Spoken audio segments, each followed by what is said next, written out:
And our next our keynote speaker is someone that you're really going to enjoy. As we've all mentioned, the theme of today is about that journey, and I think that rings true to this story that you're really going to enjoy. So I'd like you all to welcome Aidan Walsh up to the stand here.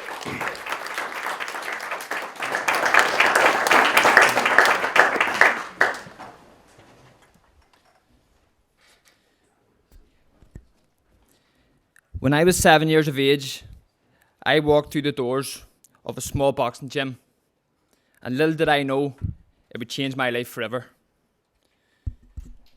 My name's Aidan Walsh, and today I'm here to tell my story. Not only a story about me, but about the people and the events that shaped me into who I am today. As a child growing up on the streets of Belfast, boxing was all I knew. Imagine stepping foot inside a world unknown to most. A run-down gym so cold, so damp, that the water was dripping from the walls. The smell of the gloves so strong, I still remember to this day. From the beginning, stepping foot inside that gym, my coach was my dad. He taught me everything I knew. And to this day, he still remains my coach. To me, he was the wise old man you see in the movies, sitting in the corner observing everything, the guy who knew everything but said very little. He was my hero, my role model, and most importantly, my dad. Throughout the years, he took me all across the country, from the bottom of Ireland right to the top. It didn't matter where, what mattered was we went together. With every sport, there were many highs and even more lows, but no matter what, my dad was always by my side, guiding me through it all. As time flew by, success came and gone. Then there came a night in the gym, my father received a call he had always wished for, my call to train with the Irish national team.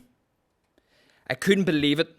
He asked me did I want to go, and was I prepared for what was to come. My sister was already on the national team, so for me, this was a no-brainer. This is what I had always dreamed of. But then it hit me like a ton of bricks. I would have to leave my dad, my gym, and my friends. My dad, the person who taught me all I knew, would now be in the background.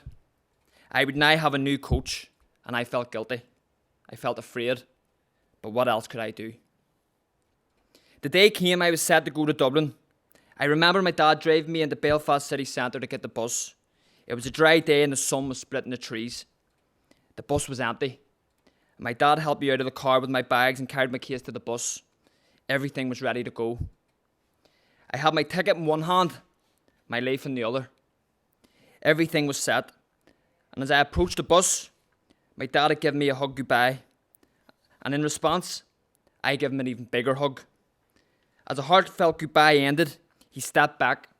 And before I went to walk towards that bus, he said, Aidan, this was destined for you, son. I'm just a phone call away. Off I went to a whole new chapter of my life. There I was, from a kid, walking into a rundown boxing club with water dripping from the walls, the foam coming out of the gloves and the mirrors drenched with the humidity, to now standing at the front doors of the one and only Sport Ireland Institute. Not just any sports institute, but the National Team Sports Institute. Standing at the entrance, I couldn't help but notice the smell of the freshly cut grass surrounding the building, the soft, quiet breeze cutting through the trees, and in front of me, the freshly painted green doors. It was magical. I now stepped foot into a world of high achievers. The people I aspired to be like walked through these same doors, and there I was, walking in the same hall that all my heroes walked. On each side of the wall, photos and names of past Olympic heroes, not just any heroes, but my heroes. People who I grew up watching, and my goal now was to join the names on that wall. To inspire the next young kid coming through that same door.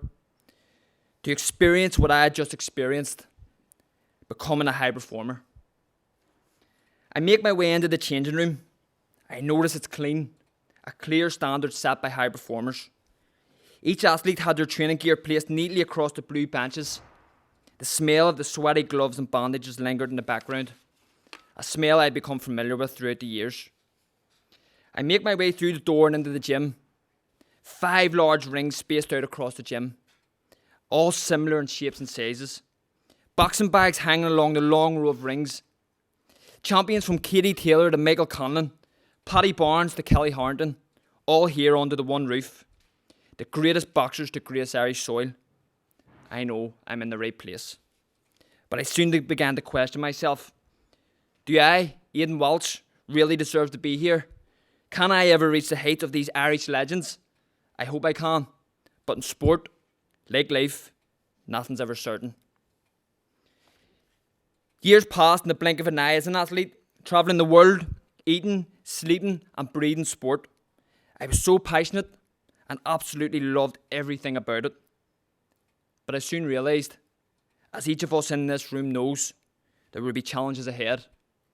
Challenges that would test me beyond my wildest dreams. And one of them challenges being financial. I think everyone in this room can agree, as an elite athlete, money is always a concern.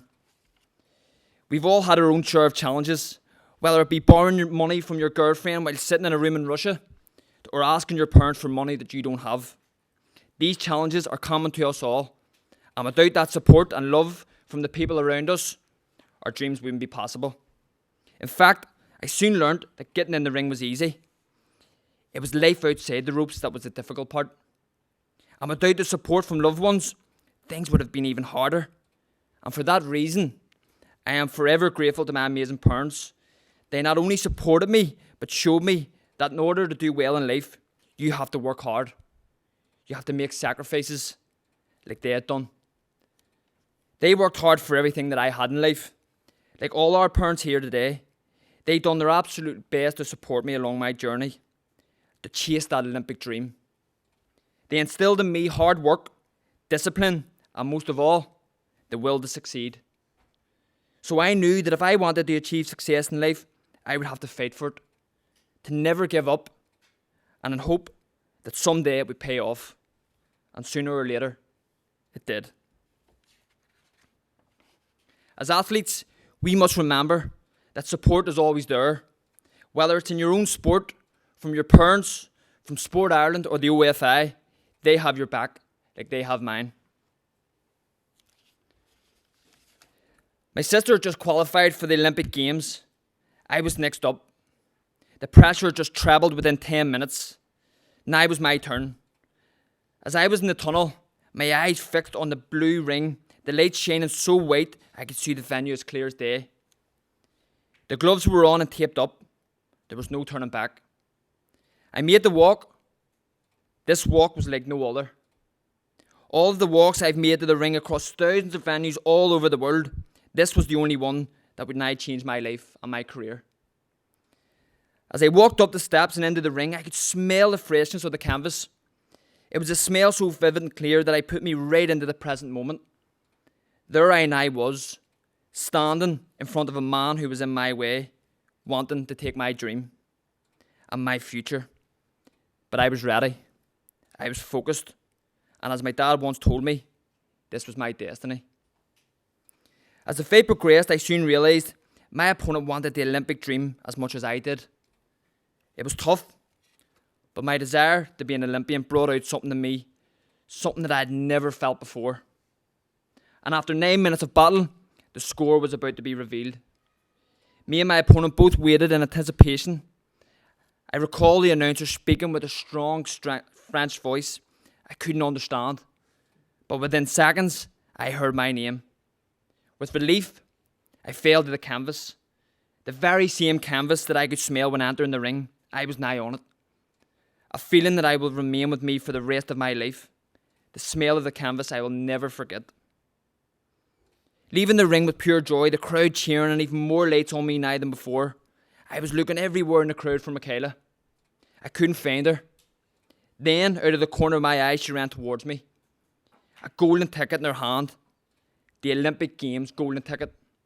I had qualified to become an Olympian, and she was going with me. She hugged me so tight, and with so much joy, all my pain went away. All my years of strain and struggle, of owing money and being in debt, of wanting to give up and throw it all away, it had paid off. And with pure love and honesty, she hugged me and said, Aidan, we've done it. Leaving for Tokyo was hard. We left from a quiet car park in Belfast. There wasn't many people there, but my loved ones and the close friends. But that's all I needed.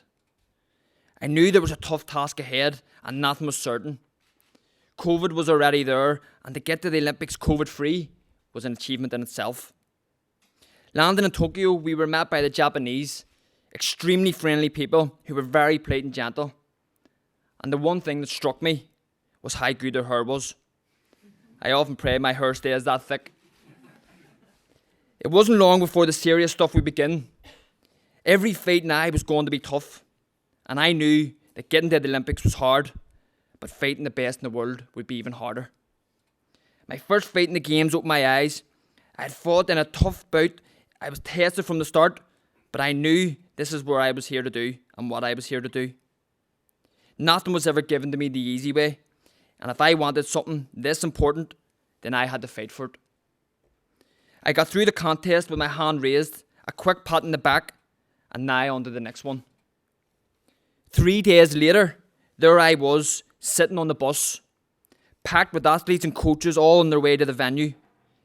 My opponent sitting only a few rows in front of me. The man who I was now facing for an Olympic medal, there again, was another man in my way. Another moment I had to overcome. This was an extremely important moment in my life. A moment that if I succeeded in, would change my whole life forever. My name would be wrote in history with the Olympians who came before me. This was now it. All the moments that got me here didn't matter. Only now. I made my way to the changing room that was placed onto the arena that I was competing in. My coaches were already there, prepared and waiting on my arrival. As I walked into the changing room and felt the energy was calm, it was quiet and I could sense the anticipation. I walked in calmly and gave each coach a hug, the last piece of compassion that I would express that day. Now was time. This was my time. If I was to be somebody in life, I had to overcome this task. The stadium was quiet. Walking out this time was different yet again.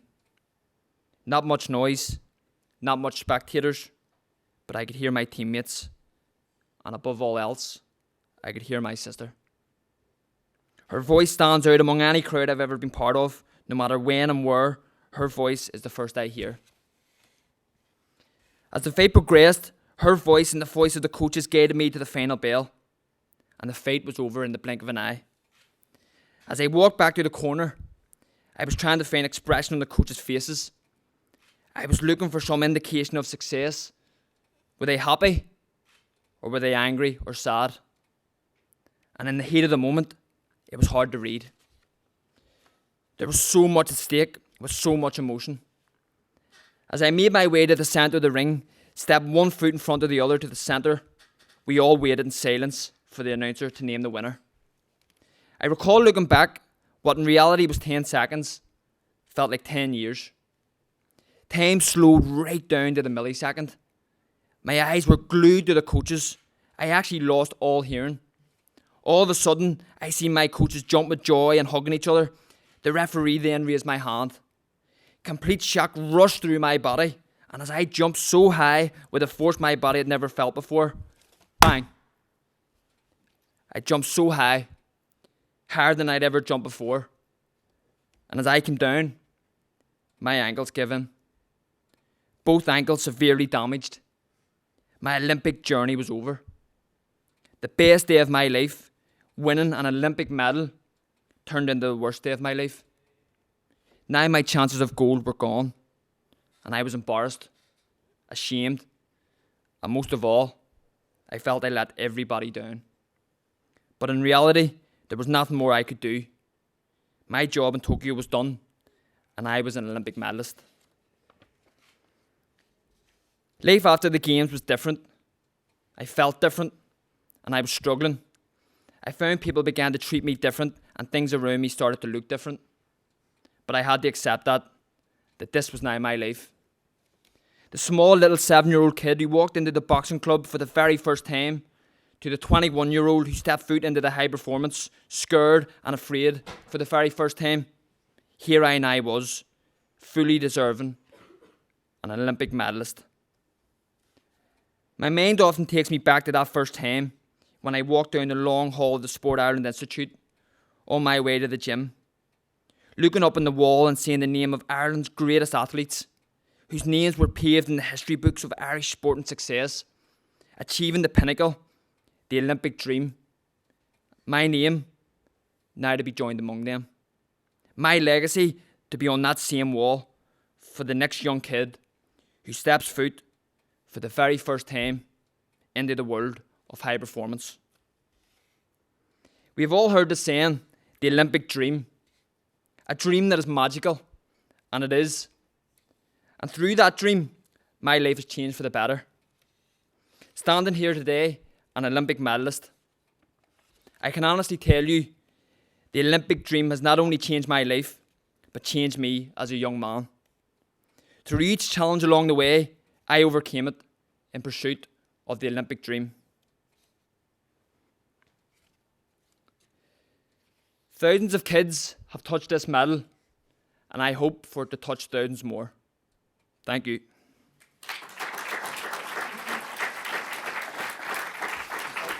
Hang on. I just wanted to feel the medal first. No, hang on.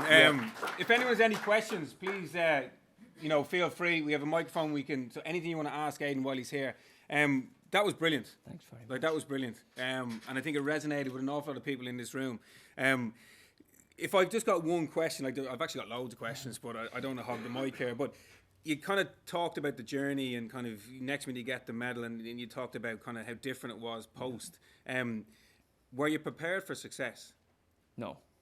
And I still don't think I am, if I'm being honest. And even looking the day, I always seen Paddy Barnes. And I always look at Paddy and Michael Conlon and all the other guys, and you always compared yourself to them, and you never feel that you're in the position that they once were, because I was a young kid who was inspired by their success, and to be in that situation yourself at this age, it's hard to believe sometimes, and it's hard to take in. But again, it was down to having good role models and having people in my community, and I always remember Paddy was never shy to give his medal out, and that's why I always like to try and inspire young people by showing their medal. I actually came across a photo the other day when I was at Paddy's homecoming when he came back in 2012, and I'm holding a medal and Paddy's in the background, and for me that's a great memory because it just shows you the power that's in inspiring young kids. Absolutely, and you're doing that very well. Does anyone have anything? Yeah, Shane, do you want to shout it out? Or hang on.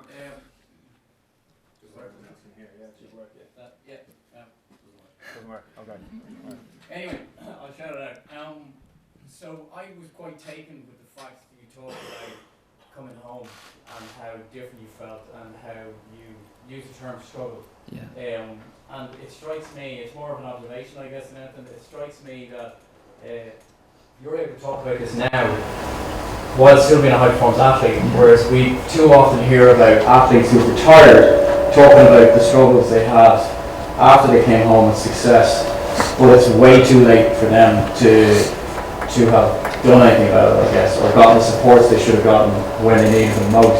One of the questions we were asked when we were talking to the journalists this morning was, how did we think things had changed? I think you encapsulate how things have changed. So you're now telling everybody the story, you're giving the benefit of your experience while it's still in the system. You're not doing it as a 50-year-old, who's had to struggle for a long time to overcome those challenges. So I think it's great that you're doing it. I think it's great that you're able to do it, and I think it's great that you guys are able to benefit from it. So, and I think we should definitely applaud the fact that that's possible now. So, Thank you. Thanks very much. Anything else? Anyone else? Yeah. Hey. I think you're right about the point of it's hard to prepare for success, but is there anything you wish you'd known in advance that would have helped you with that post-games period? Being honest, I always remember, I always went to Paddy's house when he won the bronze in London, and I remember Paddy, and they were keeping him inside the house because there was that many people outside and they hadn't told him that he was home, and there was a big crowd waiting. But how do you prepare for that? Because I think like, sport's so unpredictable, like, and you just don't know, like, you're going to go and you're going to get a good result, you're going to get a good draw, or you're going to do well, you're not do well. So you don't want to build your hopes up before it and hope that you're going to get a medal, and then you come back and you're expecting all this and you don't get it, and vice versa. So for me, I just sort of took it in my stride, and I think maybe it was a good thing in a way, but then in another way, when you start walking in the shops and people's wanting a photo with you, and you're sort of way going, not in an ignorant way, you're sort of way going, I'm not used to this, and you don't want to come across ignorant, you don't want to seem like you don't want a picture, it's all new to you, and that was something that I struggled with. And then I would be going away worried, going, I hope that person didn't think I was ignorant, and then it was a whole spiral of constantly trying to please people, and I wasn't prepared for that. And I think you just have to try and look at other people. But I honestly believe this, and I want to say thank you so much to Paddy sitting here, and I honestly mean that, because he inspired me and the Holy Family when I first walked in at 9 years of age, when I seen Paddy training and coming back from Beijing, coming back from London. And I think, again, having good role models is something that is a huge advantage, and especially in Belfast boxing, to have someone like Paddy Barnes and Michael Conlon and people who's willing to share their stories and advice. I think it's a real benefit. Yeah, Sarah? I was just going to say, maybe then what we should be doing is, as opposed to trying to talk to people personally about what it looks like for them, because it appears to me a lot of athletes don't want to talk about it and talk about it beforehand. That maybe what we need to be doing is preparing a bank of stories of others, so you can watch them and listen and learn from others and kind of let it go in. Both of events where it hasn't gone well, and how you might handle that, and also where it has gone well and what that looks like. And then people can dip in and out of that as suits, and maybe then if you want to talk to someone, here's who you go to talk to, particularly within the family. That might be a way of doing it, as opposed to it being personal, you sitting down and talking about what it looks like for you. It appears to me, we've talked about this, a lot of athletes do not want to do that before the event. Whether that's qualification events or whether that's actually the games itself. So I think preparing something that people can dip in and out of may be the way to go. So it's less personal, and just maybe the information goes in almost by osmosis. I would just say thanks very much for mentioning me there in that, Aidan.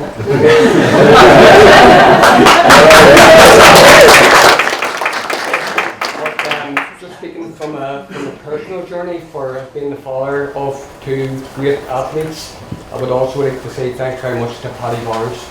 Personally, Paddy, thank you very much, because Paddy was a big inspiration for the pair of them. We walked in the doors of the Holy Family, and obviously as the years rolled in, and Paddy got the drawings out there at Beijing, and then the name went up into the Olympic rings. I think that inspired both of the children, that when they walked in the gym they saw those 5 rings, and that's something that you can look at and say, my name can be in one of those rings in years to come. But I also believe that any athlete, or all athletes in every sport right across the spectrum, I think that if you've got great fun and support, and I'd just like to say a big thank you to his mother, Martine, that she has been fantastic through the whole journey, making sure everything, when they were coming in, washing done, meals made, everything ready to go at night, wraps all washed, kit bag filled, towels ready, washed, everything done back home in the washing machine. So I think all athletes, all sports people, that if they've got a good backup system at home, and I'm no psychologist, but I was always there for the pair of them, and I believe that if you have something on the back of being a high performance achiever, I think it's very important in terms where the mental side of it is that we had a bonus. We had the caravan up on the north coast, so they were on a rigorous training regime in Dublin every Saturday, and it was hard training, 2 sessions a day, and then Saturday night we were setting up the caravan on Saturday evening, so that was a doing time. But to the pair of them and the all athletes that are here, I think these are great, and I hope all the best for all of you for Paris 2024. Excellent.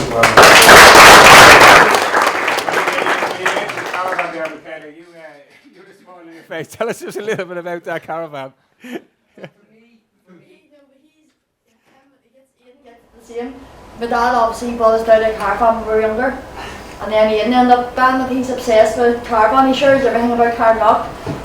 You think he's hoping to get a sponsorship deal maybe? No, but for me it's I think what's very important for every athlete is downtime. I think it's very important that they need an outlet, because the training is so intense, and when you're on that high, and even coming from you hear all this science about dopamine levels and all that, They're on a high for so long through the week. They're training twice a day. You end up at night going home or going back to a hotel room. What are you looking at when you get that room? Are you reading a book? Are you watching TV? Are you on your Skybox? You need something there to look forward to at the end of that. And for me, if you have something like that or that, and I think that's for really Michaela, we're able to handle part of that journey because it was hard work after doing a week's training. And when you come home for the weekend, what do? You see your girlfriend? Do you see your boyfriend? Do you go out for a drink? Do you just enjoy maybe socialising, have a coffee with friends or whatever? But for us as a family, I think I'm just trying to get everybody to buy a caravan. There's quite a few more today, actually. Just before we let him sit down, anyone else want to ask anything? No? All good. Aidan, brilliant. Thank you All right, very much. excellent.